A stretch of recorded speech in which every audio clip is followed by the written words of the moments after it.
Ibu, bapak, saudara-saudari, anak-anak, adik-adik sekalian yang terkasih, kembali bersama dengan saya, Hari Leong, kita akan merenungkan bacaan Injil pada hari ini, Sabtu 6 Maret 2021. Bacaan Injil diambil dari Lukas bab 15 ayat 1 sampai dengan 3, dilanjutkan ayat 11 sampai dengan 32. Bacaan Injil kali ini atau hari ini sangat menarik, sangat bagus untuk kita renungkan. Disinilah kita bisa melihat bagaimana kemurahan hati Allah, Allah sebagai Bapa yang sangat murah hati berhadapan dengan manusia, sekalipun manusia itu berdosa. Siapakah manusia itu? Manusia itu adalah saya, Anda, kita sekalian. Dan inilah dia, ya, sifat Allah yang maha rahim, maha agung, di mana letak keagungan, kemahakuasaan Allah. Keagungan, kekuasaan Allah justru terletak ketika Dia melupakan segala dosa kita, asalkan kita mau berbalik, mau bertobat kepada Dia.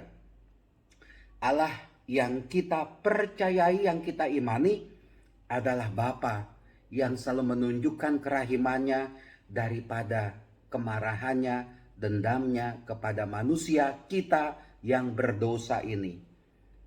Dikisahkan dari dalam bacaan Injil kita sudah tahu mengenai anak yang hilang, tapi alangkah baik kita bukan hanya melihat dari sisi anak yang hilang. Benar anak itu hilang, si bungsu itu hilang.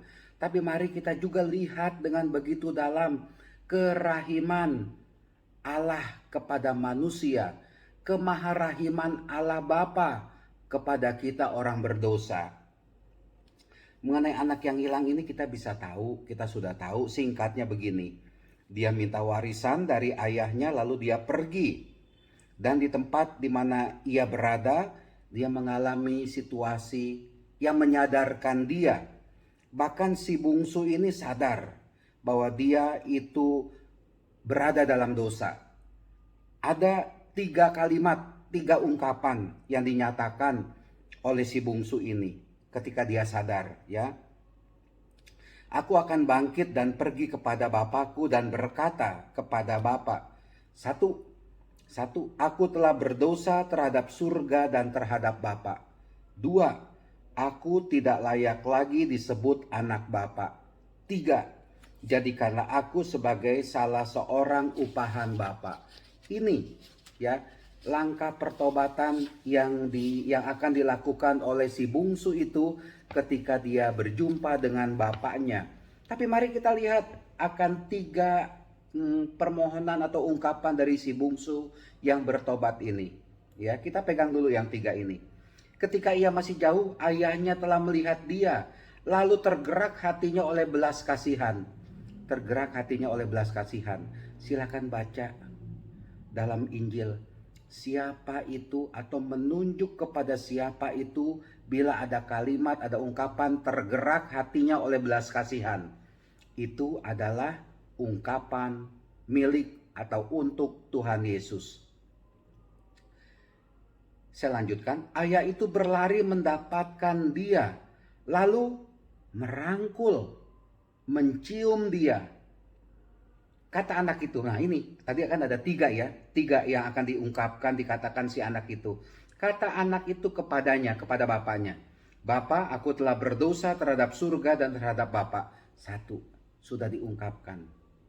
2, aku tidak layak lagi disebut anak Bapa. 2, tapi ada 1 loh, ada satu yang tidak sempat atau tidak diucapkan atau diabaikan oleh bapaknya. Apa itu? Ingat, yang tadi ketiga itu anaknya mengatakan, jadikanlah aku sebagai salah seorang upahan Bapak. Jadikanlah saya sebagai upahan Bapak. Udah saya diterimalah di dalam rumah Bapak, tapi gak usah diterima sebagai anak, sebagai dongos, sebagai kacung lah katakanlah. Ya, tapi kalimat itu tidak diucapkan. Saya pikir Allah mau mengatakan demikian, ya. Kemudian saya kaitkan begini. Lekaslah, bawalah kemari jubah yang terbaik, dan pakaikanlah kepadanya. Kenakanlah cincin pada jarinya, dan sepatu pada kakinya. Dan ambillah anak lembu tambun itu, sembelilah dia, dan marilah kita makan dan bersukacita. Itu tidak ada loh kalimat ketiga, ungkapan ketiga dari anaknya. Jadikanlah saya upahan, jadikanlah saya kacung, jadikanlah saya pembantu, jadikanlah saya budak. Enggak. Ketika manusia bertobat, ketika kita bertobat, martabat kita sebagai anak Allah dikembalikan. Ketika kita berdosa, martabat kita sebagai anak Allah hilang. Dosa itulah yang membuat martabat kita sebagai anak Allah hilang. Tapi begitu kita bertobat, dan Allah menerima kita dengan ungkapan yang begitu indah dari dalam bacaan Injil. Merangkul, mencium kita. Disitulah martabat kita sebagai anak Allah dikembalikan. Berkat kemurahan Allah juga karena kita bertobat.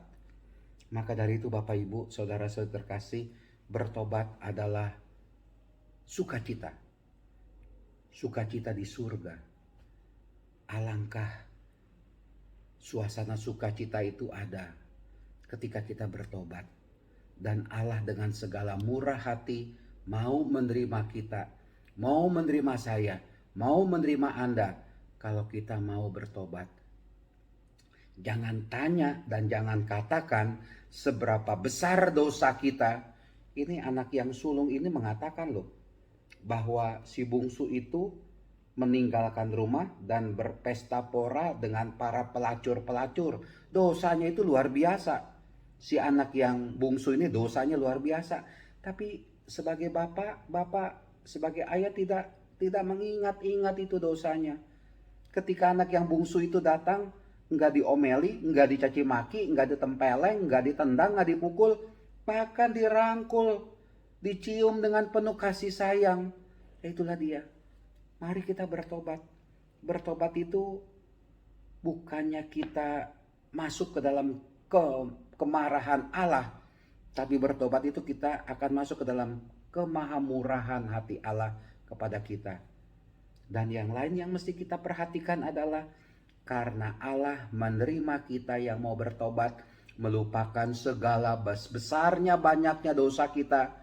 Satu hal yang penting, mari kita juga mau mengampuni. Seperti Allah Bapa itu sangat murah hati kepada saya, kepada Anda, kepada kita.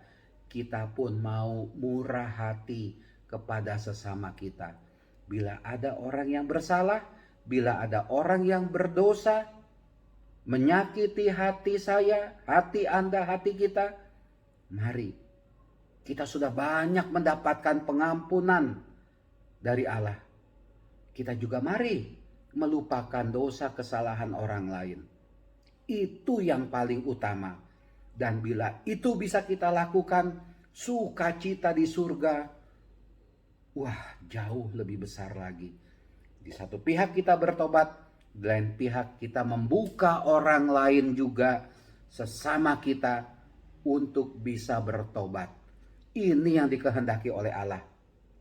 Nah Bapak Ibu, mari kita lakukan itu semua. Tuhan memberkati, melindungi kita semua. Amin.